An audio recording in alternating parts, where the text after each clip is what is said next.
అమ్మా గౌని ఎల్లమ్మ, నువ్వు ఏ లోకంలో ఉన్నా నీ పవిత్ర ఆత్మ శాంతించాలని నీ మనవరాలు యాచారం శివాని నీ కోసం ఈ పాట అంకితం చేస్తుంది. రచనాగానం మనసుపాట మహేష్.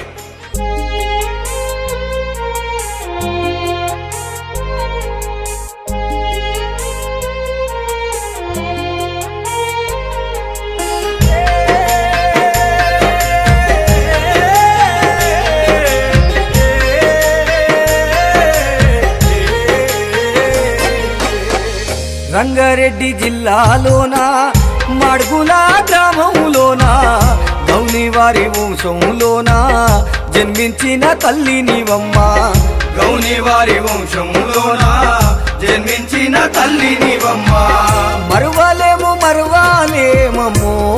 ఓ గౌని ఎల్లమ్మ, మరిసిన మరుపురాని గుర్తు